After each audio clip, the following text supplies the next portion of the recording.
বাংলাদেশের স্বাস্থ্য খাত দীর্ঘদিন ধরেই জনবল সংকট, আধুনিক যন্ত্রপাতির অভাব, সেবার মানে বৈষম্য ও ব্যবস্থাপনাগত দুর্বলতায় ভুগছে।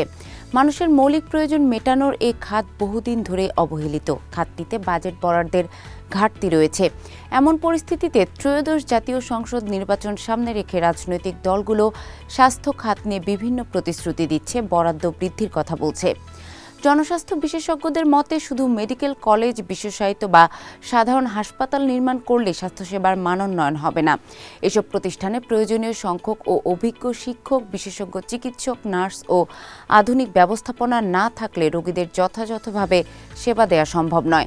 বিশেষ করে গ্রামাঞ্চলের হাসপাতালের চিকিৎসক ও নার্সের ঘাটতি পূরণ, সেবা প্রদানে তাদের উৎসাহ প্রদান এবং স্বাস্থ্য খাতে দুর্নীতি ও অপচয় রোধে কার্যকর ব্যবস্থা গ্রহণের রূপরেখার অভাব রয়েছে নির্বাচনী প্রতিশ্রুতিতে।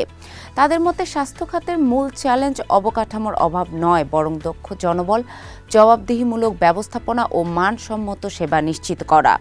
রাজনৈতিক দলগুলোর অঙ্গীকারে এই মৌলিক সমস্যাগুলোর সমাধানে কার্যকর ও বাস্তবসম্মত পরিকল্পনার ঘাটতি রয়েছে বলে মনে করেন খাত সংশ্লিষ্টরা।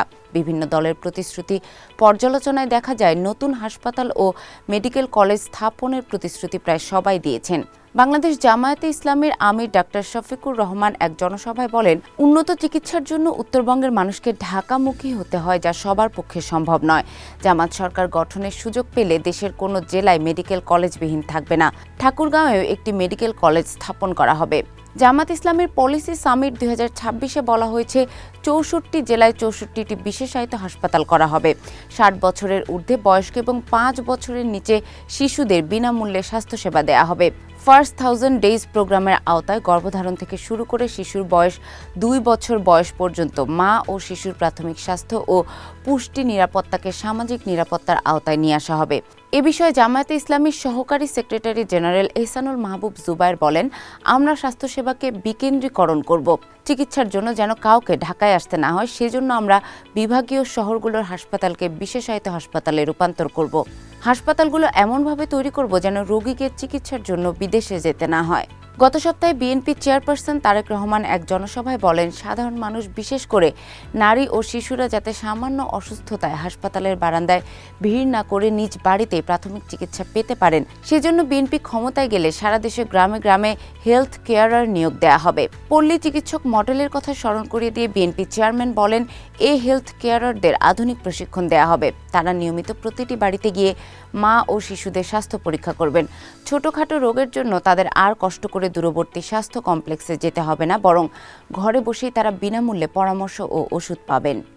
এ বিষয়ে বিএনপির নির্বাচন পরিচালনা কমিটির সদস্য ডক্টর জিয়াউদ্দিন হায়দার বণিক বার্তাকে বলেন, আমাদের দেশের মানুষ গুরুতর অসুস্থ না হলে হাসপাতালে আসতে চায় না, কারণ আমাদের স্বাস্থ্য খরচ অনেক বেশি। এটার পরিবর্তন দরকার। আমাদের ফোকাসটা ট্রিটমেন্ট থেকে প্রিভেনশনে আনতে হবে। আমরা মানুষের দোরগোড়ায় স্বাস্থ্য ব্যবস্থা বা স্বাস্থ্যসেবাকে নিয়ে যাব, যাতে একটা মানুষ গুরুতর অসুস্থ হয়ে পড়ার আগে তার লক্ষণগুলো ধরা পড়ে এবং সে অনুযায়ী যাতে হেলথ প্রমোশন করা যায়। আমরা চাই এসব রোগে ভোগার প্রথম স্টেজেই তাদের আইডেন্টিফিকেশন করতে এবং চিকিৎসা দিতে। তাতে মানুষের আর্থিক ব্যয় কম হবে, মানুষ কম রোগে ভুগবে, হাসপাতালগুলোতে এত ভিড় থাকবে না। আমরা প্রিভেনশনের ওপর মূল ফোকাস দেব। এনসিপি তাদের নির্বাচনী অঙ্গীকার ইশতেহারে তুলনামূলকভাবে আধুনিক ও প্রযুক্তি নির্ভর পরিকল্পনার কথা জানিয়েছে। এ বিষয়ে এনসিপির যুগ্ম সদস্য সচিব ডাক্তার মাহমুদা মিতু বলেন, আমাদের দেশে প্রতিদিন প্রায় 40,000 রোগী হাসপাতালের ফ্লোরে থাকে। তারা সিট পায় না। কোনো রোগীকে যেন ফ্লোরে সেবা নেওয়া না লাগে, সেদিকে আমরা কাজ করব। এছাড়া আমাদের সরকারি পর্যায়ে আইসিইউ বেড নেই। টাকার অভাবে দরিদ্ররা সেবা নিতে পারে না। আইসিইউ বেড বাড়ানো জরুরি। আরেকটি বিষয় নিয়ে কাজ করা জরুরি, সেটি হলো আমাদের স্বাস্থ্য শিক্ষা খাত। এদিকটায় আমরা অনেক পিছিয়ে আছি। রাজনৈতিক দলগুলো নির্বাচনের আগে স্বাস্থ্য খাত নিয়ে যে অঙ্গীকার করছে, সেগুলো মূলত কথার মধ্যে সীমাবদ্ধ বলে মন্তব্য করেন জনস্বাস্থ্য বিশেষজ্ঞ লেলিন চৌধুরী। বণিক বার্তাকে তিনি বলেন, 18 কোটি মানুষের জন্য একটি পূর্ণাঙ্গ ও টেকসই স্বাস্থ্য ব্যবস্থা গড়ে তোলার সুস্পষ্ট পরিকল্পনা কোথাও দেখা যাচ্ছে না। স্বাধীনতার পর থেকে স্বাস্থ্য খাত পুনর্গঠন, বাজেট বৃদ্ধি এবং মানুষের আউট অফ পকেট ব্যয় কমানোর বিষয়গুলো রাজনৈতিক প্রতিশ্রুতিতে স্পষ্ট নয়। একটি কার্যকর স্বাস্থ্য ব্যবস্থার জন্য প্রমোটিভ, প্রিভেন্টিভ, কিউরেটিভ, রিহ্যাবিলিটিভ ও প্যালিয়েটিভ এই 5 স্তম্ভের সমন্বয় জরুরি হলেও রাজনৈতিক দলগুলো স্বাস্থ্যসেবাকে কেবল হাসপাতাল, ডাক্তার ও ওষুধের মধ্যেই সীমাবদ্ধ রাখছে। জনবল কাঠামোতে বড় সংকট রয়েছে। বিশ্ব স্বাস্থ্য সংস্থার মানদণ্ডের বিপরীতে বাংলাদেশে নার্স ও টেকনোলজিস্টের সংখ্যা অত্যন্ত কম।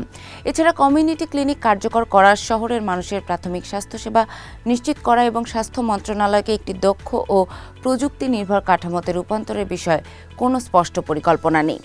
জনস্বাস্থ্য বিশেষজ্ঞ ডাক্তার আহমদ পারভেজ জাবিন বনিপাট্টাকে বলেন, আমরা চাই প্রান্তিক জনগোষ্ঠীর স্বাস্থ্যের সুরক্ষার জন্য সর্বজনীন স্বাস্থ্য ব্যবস্থা যেন সব রাজনৈতিক দলেরই প্রতিশ্রুতিতে সুস্পষ্টভাবে বিবৃত থাকে।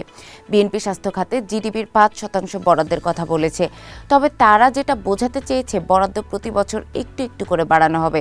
এটি হলে খুবই ভালো হয়, তবে আগামী দিনে যে সরকারি আসুক জনগণ বান্ধব স্বাস্থ্য ব্যবস্থা তৈরির চেষ্টা করতে হবে। যে বরাদ্দটা দেয় তা যেন সঠিকভাবে জনগণের জন্য ব্যবহৃত হয় সেটিও নিশ্চিত করা জরুরি।